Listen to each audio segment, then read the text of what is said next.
السلام عليكم. كتير طلبوا مني إن أنا أعمل حلقة واحدة لل IPA أو ال International Phonetic Alphabet، وهي الرموز الصوتية، وأجمعها في فيديو واحد. النهاردة معانا كل الرموز الصوتية في فيديو واحد وكمان قصير. يلا بينا.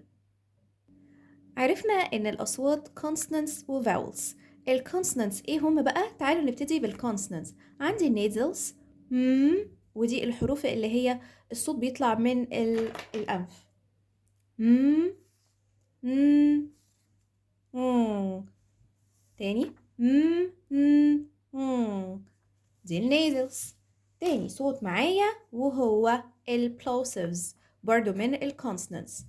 ب ب ت د ك ج. دي كده كل البلوسيفز.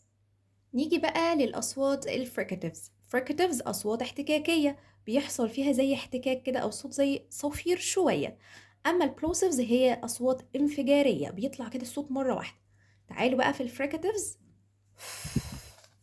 بصوا كده في احتكاك للهواء. طب ايه الفرق ما بين ده وده؟ قلنا هنا ده voiceless وده voiced، زي صوت الثاء بالعربي او التي اتش.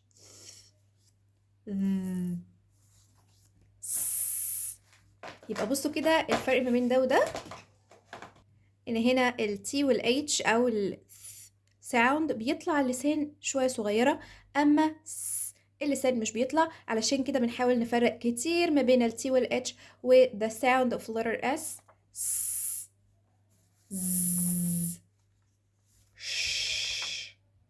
صوت الاس والاتش مع بعض. طبعا في حروف تانية بتطلع نفس الساوند، يبقى طويل كده زي الاس الطويله. زي مثلا في كلمه vision. بعد كده عندي الافريكاتس، وقلنا دول ميكس ما بين البلوسيفز وما بين الفريكاتيفز، زي التي ت والاس والاتش الاتنين اللي هو صوت السي والاتش مثلا ده الاي بي اي بتاعه تاني واحد من الافريكاتس عندي يبقى ده بلوسيف. لو انا جبت الدي بس لوحده ده بلوسيف، ده فريكاتيف. الاتنين مع بعض هيدوني افريكات زي مثلا الصوت اللي بيخرج من letter J. عندي بعد كده approximate اللي هما زي مثلا the sound of letter W الترانسكريبشن بتاعه نفس الحرف ولكن الساوند اوف letter Y، حرف الواي الترانسكريبشن بتاعه بيتكتب زي الجي كده. طب هتقولي طب وحرف الجي لو انا عايزه اعمل ترانسكريبشن ليه؟ اتفقنا ان الترانسكريبشن بتاع letter J ولكن لو انا شفت ده في الترانسكريبشن ده بيكون صوت letter Y. عندي بعد كده بنكتبه زي ما هو كده، او احيانا بنلاقيه كده زي المقلوب. ده كده الابروكسيمنت. اخر صوت من الكونسونانتس هو the sound of letter L. يبقى ده اخر كونسونانت معانا. دلوقتي هنشوف بقى الفاولز. نيجي بقى للفاولز. اتفقنا ان الفاولز pure vowels والترانسكريبشن بتاعها بيكون one symbol او رمز صوتي واحد، او ممكن تكون diphthong او triphthong. نبتدي بالpure vowels. اول ساوند معايا وهو انا هجيبهم بالترتيب كده عشان تلاحظوا فرق الصوت. هنقولهم بالترتيب. لاحظوا كده فرق اختلاف حجم البق، مفتوح ولا مقفول، open ولا close ولا half close ولا half open.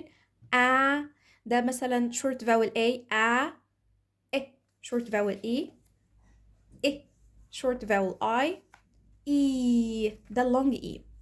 زي ما بنشرح للأطفال أنا بحاول إن أنا أقرب الدنيا أهو.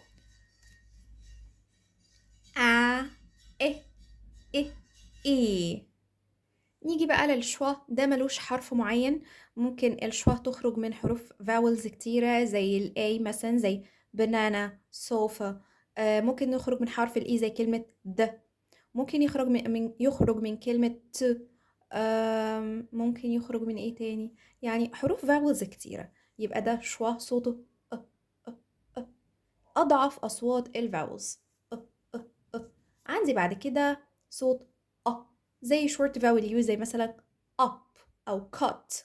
أ أ أ بيبقى عامل زي التمانية اللي بالعربي كده أو الهندية سوري.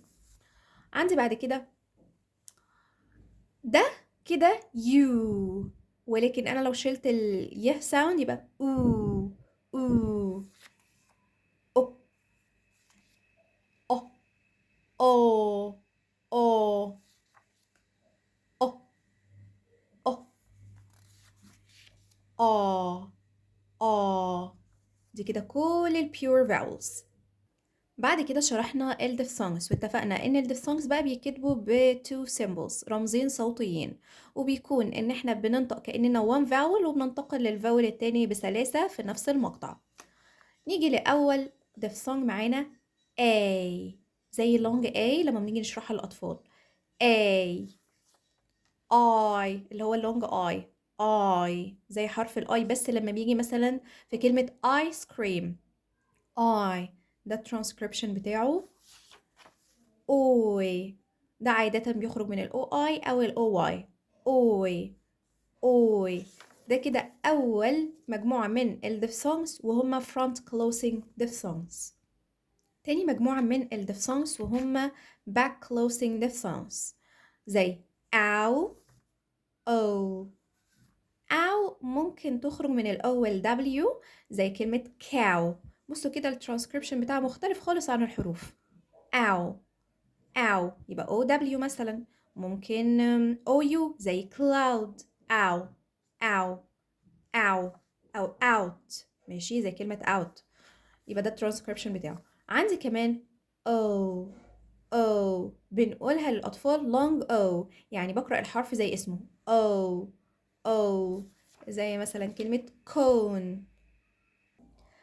آخر مجموعة معايا من الديفثونجز بيكون في أغلبهم حرف الأور بس مش دايما طبعا. عندي أول مجموعة من سوري آخر مجموعة من الديفثونجز إيه إيه. تمام لو أنا قلت كده بس إيه إيه إيه. أوكي عندي إيه إيه إيه يو يو أو أو أو أو. عندي بعد كده الصوت دوت ممكن يخرج من 3 مجموعات زي الاي ار والاي ار واليو ار. ار عندي اخر ساوند وهو اور. طيب دي كده كانت الاي بي اي لكل الرموز الصوتيه. لو عجبتكم الحلقه ما تنسوش بقى لايك وشير وفولو البيج ايزي انجليزي، واستنوا كل جمعه ان شاء الله معانا درس جديد من دروس الفونولوجي. كانت معاكم مس رحمة شعبان. باي باي.